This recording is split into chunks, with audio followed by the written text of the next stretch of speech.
हाँ, सबसे पहले तो आप कोविड को लेकर थोड़ा ब्रीफ करोगे सर। लेटेस्ट अपडेट जो अभी कल ही फीना और सांकू खलामतपुर से 2 केसेस आए, तो मोस्टली यही कहा जाता है सर कि जो कोविड-19 को लेकर जो इसका जो एग्जैक्ट जो ये आता है, जो 14 से 28 डेज के बीच जो है इसका ये रिजल्ट पता चल जाता है, तो ये 2 महीना से भी ज़्यादा जा रहा है। तो थोड़ा बहुत बात थोड़ा ब्रीफ करोगे और ओवरऑल कोविड को लेकर थोड़ा ब्रीफ करोगे सर हमारे व्यूअर्स। जैसे मैं आपको कोविड-19 के बारे में जो करगिल डिस्ट्रिक्ट के अंदर क्या हो रहा है अभी और कैसे हो रहा है, मैं इसके बारे में ब्रीफ करना चाहता हूँ। जो पब्लिक के अंदर बहुत सारे मिथ्स हैं, लोगों को पता नहीं है कि एक्चुअल में हो क्या रहा है। जैसे सोशल मीडिया पे भी लोग लिखते हैं, बहुत सारी चीज़ें हैं। तो मैं क्लैरिफिकेशन ये देना चाहता हूँ कि ताकि लोगों को एक अंडरस्टैंडिंग हो जाए कि भाई एक्चुअली जो है वो ग्राउंड पे हो क्या रहा है। हमारे यहाँ पे जितने भी ईरान रिटर्नीज हैं, तो वो लगभग अभी हमारे पास 152 थे जो पहले हमारे पास आए। तो जब 152 हमारे पास यहाँ पे आए, तो जब हमने उनको सर्विलेंस पे डाला, तो हर आदमी जो है वो सर्विलेंस पे था, किसी किस्म का कोई सिम्टम्स ये चीज़ें नहीं आई। तो हमने यहाँ पे जो है वो रैंडम सैम्पलिंग जो है वो शुरू कर ली, जिसमें हमने ये डिसाइड किया कि जितने भी ईरान रिटर्नीज हैं उनको जो है वो सैम्पलिंग करेंगे उसकी हम। उन सैम्पलीज में से 152 का हमने सैम्पलिंग कराया, जिसमें से 3 लोग जो हैं वो पॉजिटिव आए हैं। तो इसमें घबराने की बात नहीं है, क्योंकि वो जो भी 3 केसेस अभी न्यू आए हैं सांकू से पर्टिकुलरली, तो सांकू का जितना भी एरिया है वो 17 मार्च से जो है वो कम्प्लीटली लॉकडाउन में है। और इन लोगों की इतनी मूवमेंट जो है वो बिल्कुल भी नहीं हुई है। जैसे इनकी हम कॉन्ट्रैक्ट ट्रेसिंग कर रहे हैं, तो हार्डली इनकी फैमिली के लोग ही हैं और 2, 3 या 5 लोग और जो हैं जुड़ रहे हैं। तो इनका जो नंबर है कि इनकी कॉन्ट्रैक्ट ट्रेसिंग का वो 20 से ज़्यादा पार नहीं कर रहा। तो इसका मतलब कि इनकी क्लोज फैमिली या उन लोगों से ही जो है वो ये मिले हैं। तो हमें उसमें कोई दिक्कत नहीं है, क्योंकि हमारी टीम जो है, हमारी सर्विलेंस जो है वो हर घर पूरे, खासकर हमारा कंटेनमेंट जोन सांखू है और हमारा कंटेनमेंट जोन जो शकर चिकटन है, हर घर में हमने जो है वो पूरी हम सर्विलेंस कर रहे हैं। हर घर में जो है वो उसकी सर्वे कर रहे हैं कि किस तरीके से जहाँ देखा जाए कि कोई बीमार नहीं है या कोई किसी किस्म की ऐसी चीज़ नहीं है, कोई ट्रैवल हिस्ट्री तो नहीं छुपा रहा है। तो इस बेसिस पे हम जो है डोर टू डोर जाके सर्वे कर रहे हैं, जिसमें किसी भी को घबराने की कोई ज़रूरत नहीं है। और अभी तक जितने भी हमने टेस्ट किए हैं, लगभग 650 से ज़्यादा टेस्ट किए हैं। अगर आप देखेंगे तो ये हाईएस्ट रेट ऑफ टेस्टिंग है पूरे कंट्री में, कि जो आपने देखा भी है कि भाई लद्दाख यूटी की जो रेट ऑफ टेस्टिंग है वो सबसे ज़्यादा है। लेकिन लोग जो हैं कुछ जैसे उनको शायद इन्फॉर्मेशन कंप्लीट वे में नहीं पहुंची है या किसी किस्म का कोई उनको कंफ्यूजन है, तो हमारा टेस्टिंग रेट हाईएस्ट है। अभी हमने डिस्ट्रिक्ट करगिल में जो है वो प्लान किया है कि नेक्स्ट 10 डेज के अंदर हम जो है पूरे इन एरियाज की जो सैम्पलिंग है वो 1000 के करीब करेंगे। क्योंकि सैम्पलिंग करना सिर्फ यही नहीं होता है कि आपको किसी का ब्लड सैंपल लेना है। It's sampling process is very complex process, बड़ा मुश्किल प्रोसेस है। इसको एक डॉक्टर ही परफॉर्म कर सकता है या ट्रेंड हमारा पैरामेडिक का स्टाफ जो है वही कर सकता है, और इसमें टाइम लगता है। और दूसरी बात मैं आपके जरिए ये भी कहना चाहता हूँ कि बहुत सारे लोग हमारे जो हैं इन चीज़ों को जानते नहीं हैं। वो थोड़ा रिजिडिटी शो करते हैं कि हम सैम्पलिंग नहीं देंगे, या उनको कोई सोशल स्टिग्मा या इस चीज़ की कोई, इस किस्म की कोई चीज़ होगी जिसकी वजह से वो सैम्पलिंग करवाने में थोड़ा डर रहे हैं, हिचकिचा रहे हैं। तो हमें सारे एस्पेक्ट को लेके जो है वो काम करना होता है, और जब हम ग्राउंड पे काम करते हैं तो बहुत सारी मुश्किलों का सामना करना पड़ता है। इन स्पाइट ऑफ दैट कि लोगों को ये पता भी है कि भाई ये बीमारी है, ये फैल रही है हर जगह, तो फिर भी हमें बहुत सारी चीज़ों का जो है वो मुश्किलात का सामना करना है। लेकिन फिर भी हम जो है उसमें काफ़ी हद तक कामयाब हैं। बाकी किसी किस्म की कोई भी घबराने की ज़रूरत नहीं है। अगर कोई केस आता है आज की डेट में, ये पूरा सर्विलेंस पे रहता है, और अगर किसी एरिया में आ जाता तो हमें पता लग जाता कि ताकि उस एरिया में किसी किस्म की कोई परेशानी ना हो। फिर हमारे जितने भी ईरान के जो ईरान रिटर्नी जवार्स जो हैं, अभी लगभग हमारे पास 550 के करीब हैं, कुछ जो है आने वाले टाइम में भी आएंगे। तो सारे इंस्टीट्यूशनल क्वारंटीन है, इनका भी जो है वो हम टाइम के साथ जो है इनकी सैम्पलिंग करवाएंगे। फिर इनको जो है वो हम अपने अपने घरों में भेज देंगे, वहाँ पे भी ये सर्विलेंस पे रहेंगे। तो आपके जरिए मेरी लोगों से भी यही अपील है कि जब तक आप खुद एक विजिलेंट नहीं रहेंगे, जब तक आप खुद हमारे साथ कंधे से कंधा मिला के नहीं चलेंगे, तो सिर्फ एक एडमिनिस्ट्रेशन अपना रोल प्ले करेगी तो इससे बीमारी से निजात मिलेगी, ऐसा थोड़ा मुश्किल है। हमारा जो काम है हम अबॉर फुटिंग पे कर रहे हैं। जैसे आप देख ही रहे हैं कि पिछले 1 महीने में हम कितना काम कर रहे हैं। इसी तरीके से अगर उस एरिया के अंदर हम जाके काम करते हैं तो थोड़ा सा कोऑपरेशन, लोगों को समझना इस चीज़ का जो है वो बहुत ज़रूरी है। जो अभी तक लोगों ने हमारा साथ दिया है, मुझे लगता है कि उसी का ही नतीजा है कि कोविड को फैलाने में कोविड के फैलाव को रोकने में हमें जो है वो मदद मिली। सर, जो ऑलरेडी कंटेनमेंट जोन जो ऑलरेडी बात की सर आपने शकर चिकन और सांको को लेके, बाकी थुईना और खलामतपुर जो है वो तो कल ही बना। तो पब्लिक थोड़ा बहुत ये रिक्वेस्ट कर रहा था कि सर उन्हें कब कंटेनमेंट से हटाया जा रहा है, क्योंकि रमज़ान में थोड़ा बहुत उन्हें दिक्कत आ रहा है और अलग चीज़ों को लेके। तो अभी कंटेनमेंट जो है ये अभी कंटिन्यू रहेगा कि इसमें थोड़ा डील या नहीं, देखो ये तो सिंपली है कि जो भी कंटेनमेंट का रूल है ये MHA की गाइडलाइन के अकॉर्डिंगली होता है, ministry of health and family welfare government of India की गाइडलाइन के अकॉर्डिंगली ही होता है, और ये यूनिफॉर्म गाइडलाइंस है। ये किसी के लिए ऐसा नहीं है कि एक कंटेनमेंट जोन में हम रिलैक्सेशन देंगे, दूसरे में हम रिस्ट्रिक्शन लगाएंगे, ऐसा नहीं है। It is a uniform guidelines. ये गाइडलाइंस जब इम्प्लीमेंट होती हैं तो ये पूरा एज पर गाइडलाइंस जो SOPs आते हैं उसके अकॉर्डिंगली ही इनको इम्प्लीमेंट किया जाता है। दूसरा, मेरी लोगों से ये अपील है कि ठीक है, आप परेशान ज़रूर होंगे कि आप घरों में बंद हैं, आप घरों के अंदर रह रहे हैं, लेकिन किसी किस्म की कोई चीज़ जो है वो परेशानी की बात नहीं है। आज की डेट में एसेंशियल कमोडिटीज़ डोर स्टेप पे आ रही हैं, और आपको भी पता है कि पिछले कितने टाइम से जोजिला जो है इस बार हमने जो है वो बहुत जल्दी खोला है, और अभी तक लगभग कम से कम भी जो है वो 3,500 टन माल हमारे पास पहुंचा है। तो ये 3,500 माल जो पहले 15 मई के बाद आता था और आज जो है वो 30 अप्रैल से पहले आ रहा है, तो ये माल जो है ये हर जगह हम सप्लाई कर रहे हैं। हर जगह जो चीज़ों के, आप किसी भी रूरल एरिया में चले जाएं, मुझे एक दुकान बताएं जहाँ पे सामान नहीं है। हाँ, कंटेनमेंट जोन के अंदर हम किसी भी दुकान को नहीं खोलने दे रहे हैं, क्योंकि उसकी रीज़न है। अगर कंटेनमेंट जोन के अंदर कोई भी इन आउट, कोई भी ऐसी एक्टिविटीज़ नहीं होंगी जहाँ पे पब्लिक बाहर आए अंदर आए, जिसकी वजह से जो है वो कोविड को फैलने में और आसानी मिलती है, वो चीज़ें जो है हम इंश्योर करते हैं कि ऐसी चीज़ें ना हो।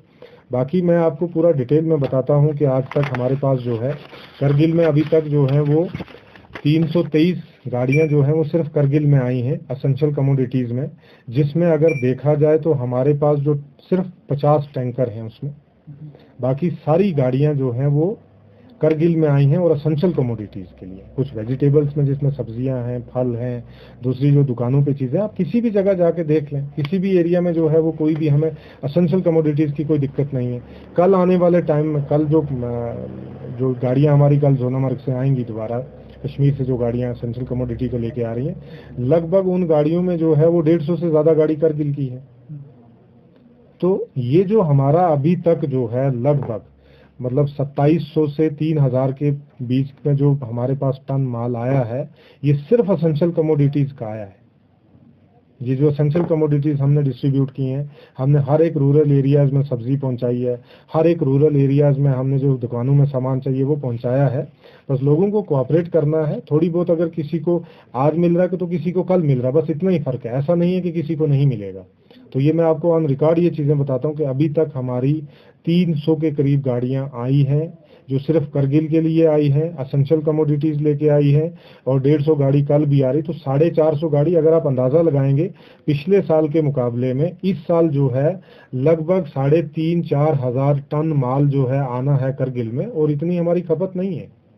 अगर आप इस चीज़ को जो गहराई से और गौर से देखेंगे या इसका जायज़ा करेंगे तो हमारे पास किसी भी चीज़ की कोई कमी नहीं है। मैं लोगों तक ये मैसेज पहुंचाना चाहता हूं कि किसी किस्म की जल्दबाजी में, किसी किस्म के र्यूमर्स में जो है वो मत आएं, क्योंकि जो भी र्यूमर्स यहाँ पे फैला रहा है तो आपने देखा है कि भाई ये फॉल्स इंफॉर्मेशन देना, लोगों के अंदर एक पब्लिक न्यूसेंस क्रिएट करना और लोगों को जो है वो एक परेशानी में मुब्तला करना, तो उनके खिलाफ हम कार्रवाई कर रहे हैं। जैसे आपने देखा होगा कि अभी तक लगभग 30 FIR से ज़्यादा जो है करगिल डिस्ट्रिक्ट के अंदर लगी हैं, सिर्फ जिन्होंने वायलेशन की है, किसी ने SOPs की वायलेशन की है, किसी ने मिस इन्फॉर्मेशन दी है, किसी ने पब्लिक को भड़काने की कोशिश की है गलत तरीके से। अगर कोई जायज़ चीज़ है तो हम उस चीज़ के ऊपर तहकीकात करते हैं, लेकिन गलत तरीके से कर रहे हैं तो ये चीज़ें जो है ये टॉलरेट नहीं होती, क्योंकि इससे पब्लिक में न्यूसेंस होता है। तो हमारी रिस्पॉन्सिबिलिटी है कि कैसे पब्लिक में पीस, सेंस ऑफ सिक्योरिटी जो है वो लाना, ये हमारी प्राइमरी रिस्पॉन्सिबिलिटी है और हम ये लाएंगे।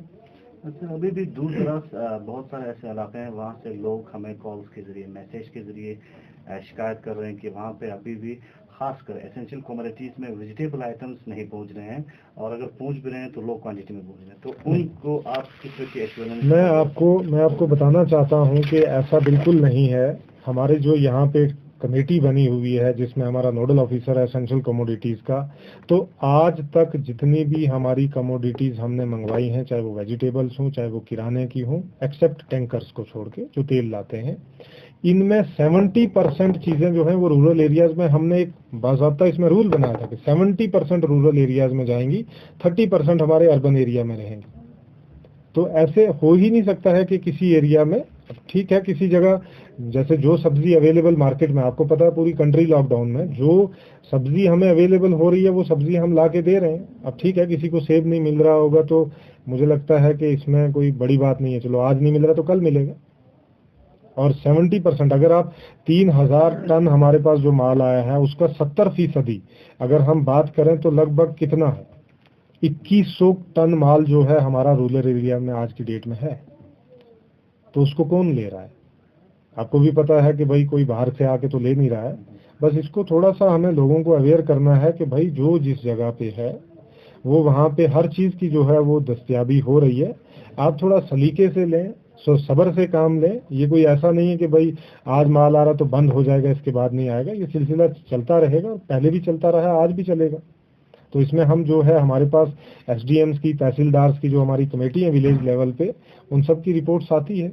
इसमें किसी किस्म की कोई ऐसी जो है वो कमी हमें कहीं हुई नहीं। अब कुछ लोग जो है वो मीडिया में या सोशल मीडिया के थ्रू जो है इस चीज को चलाते हैं, तो अगर वो गलत इन्फॉर्मेशन होगी तो हम उसके खिलाफ एक्शन लेंगे। बाकी मेरे हिसाब के, मेरे अंदाजे के मुताबिक और जो हम यहाँ पे ग्राउंड पे काम कर रहे हैं, किसी किस्म की किसी भी एरिया में कोई प्रॉब्लम नहीं। सर अगर वेकेशन की अगर हम बात करें तो काफ़ी प्रॉब्लम आ रहे हैं सर, स्पेशली पेशेंट्स और बाकी ओल्ड एज जो फंसे हुए हैं विभिन्न क्षेत्रों में हिंदुस्तान के। और हमने आज सुना कि राजस्थान से भी कुछ स्टूडेंट्स अभी करगिल पहुंचने वाले हैं सर, जिसमें लेवर करगिल के। तो क्या स्टेटस है सर? हमने कुछ लिस्ट भी जमा करते देखा था सर कि जो फंसे हुए हैं बाहर, उनका लिस्ट भी बना रहा था डीसी काउंसिल की तरफ से। तो और उनकी क्या स्टेटस होगी सर? कब तक पेशेंट्स और हमारे जितने भी सीनियर सिटीजन जो फंसे हुए हैं हिंदुस्तान के मुख्तलिफ जगहों पे, उन्हें उनकी क्या आपके पास अपडेट और स्टेटस है सर? कब? देखो, मैं आपको बताना चाहता हूँ कि जैसे ये लॉकडाउन है तो ये पूरे कंट्री में लॉकडाउन है, सिर्फ लद्दाख के लोगों के लिए, और लद्दाख में ये लॉकडाउन नहीं है। हमें इस चीज़ को समझना है कि हर आदमी जो है, हर स्टेट जो है वो इसी लॉकडाउन की वजह से, इसी बीमारी की वजह से जो है वो अलग अलग कोशिशें कर रही हैं, अलग अलग जगहों पे काम कर रही हैं अपने एरियाज़ में कैसे पब्लिक को बचाना है। अभी तक जैसे हम देखेंगे कि जितना भी डिसीजन है जो बहुत ही इमरजेंसी है, जैसे किसी को बहुत प्रॉब्लम है जो अनअवॉइडेबल है, जिसमें हमारी गाइडलाइंस भी कहती हैं, उसके अकॉर्डिंगली हम जो काम हमारे लेवल पे, यूटी एडमिनिस्ट्रेशन के लेवल पे जो डायरेक्शंस मिल रही हैं डिस्ट्रिक्ट एडमिनिस्ट्रेशन को, वो काम हम जो है उसको फैसिलिटेट कर रहे हैं।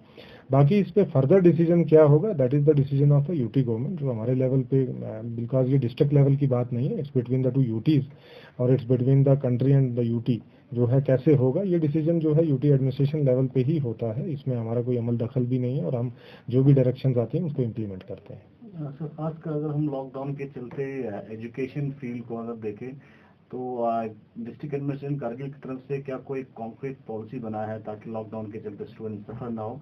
और साथ ही साथ डिस्ट्रिक्ट के अंदर इस वक्त ऑनलाइन क्लासेस शुरू की है बहुत सारे टीचर्स और गवर्नमेंट की तरफ से भी और प्राइवेट की तरफ से भी, लेकिन जो फार फ्लंग एरियाज है जहाँ पे अभी भी टेलीकम्युनिकेशन नहीं है, नेटवर्क नहीं है, वहाँ से लोग और खासकर स्टूडेंट्स, कॉलेज के स्टूडेंट्स, स्कूल के स्टूडेंट्स शिकायत कर रहे हैं कि उनको कोई फैसिलिटी नहीं मिल रहा है ऑनलाइन क्लास। तो उसके लिए कोई आने वाले वक्त में देखें, जैसे ये आपको पहले भी पता है कि हमारे कुछ एरियाज हैं जहाँ पे कम्युनिकेशन नेटवर्क नहीं है, तो उसमें हम कोशिश भी करेंगे कि आने वाले टाइम में नेटवर्क की फैसिलिटीज़ वहाँ प्रोवाइड कराई जाए। लेकिन जैसे आपने कहा कि जो स्कूल्स हैं, कॉलेजेस हैं हमारे बंद हैं, तो हमारे यहाँ पे 2 किस्म के जो हैं वो कोर्सेज हम स्टार्ट करें। एक तो ऑनलाइन कोर्सेज है जिसके पास जो है वो नेट की फैसिलिटी है, वो उसके अकॉर्डिंगली काम करेगा। और जहाँ पे नेट की या इन सारी चीज़ों की फैसिलिटी नहीं है, जहाँ हमारे पास रिकॉर्डेड है, तो ऑफलाइन मॉड्यूल जो है वो आने वाले हमारे 2-4-5 दिनों में जो है वो हम स्टार्ट करेंगे। वो ऑफलाइन मॉड्यूल भी जो है जिस एरिया में हम एरियाज आइडेंटिफाई करेंगे जहाँ पे कम्युनिकेशन नहीं है, जहाँ पे नेटवर्क नहीं है, उस एरियाज में हम ऑफलाइन क्लासेस जो हैं वो चलाएंगे वहाँ पे, और किसी के साथ जो है वो इक्वल प्लेटफॉर्म और इक्वल अपॉर्चुनिटी जो है हम प्रोवाइड करने की कोशिश करेंगे। Sir, specially in the month of Ramzan as a district magistrate, district administration, पहले तो कुछ रिस्ट्रिक्शंस हमने देखी थी सर दुकानदारों को या सब्जी वालों को कि अज़ान से पहले बंद करेंगे, तो क्या स्पेशली रमजान क्या डिस्ट्रिक्ट एडमिनिस्ट्रेशन क्या नहीं हमने किया है? हमने सिर्फ इस चीज़ को फैसिलिटेट करने के लिए, जैसे आपने मेरा एक ऑर्डर देखा होगा कि हमने सुबह 8 से रात को 11 बजे तक, इसका मकसद सिर्फ और सिर्फ यही है कि लोगों को किसी किस्म की परेशानी ना हो, वो जब चाहें आराम से आए अपना सोशल डिस्टेंसिंग के हिसाब से या अपने हिसाब के जो है वो 8 से 11 बजे के बीच में जो है वो सामान खरीद सकते हैं। जैसे आपने देखा होगा होगा कि करगिल में रमज़ान चल रहा है, सारे लोग रोज़ेदार हैं और दिन में धूप में निकलना भी थोड़ा मुश्किल होता है, खड़ा होना, ये करना थोड़ा डिफ़िकल्टी भी होती है। तो इफ्तारी के बाद भी जो आपने देखा होगा कि पहले भी ऐसे होता रहा है, आपने भी देखा है, मैं भी पिछले 1-1.5 साल से देख रहा हूँ, तो हमेशा ये होता है कि इफ्तारी के बाद जो है लोग निकलते हैं, अपने अपना सामान जो है वो खरीद के लाते हैं। तो हमने जो टाइम जो लिमिट है इसको बढ़ाया है, इसका रीज़न सिर्फ यही है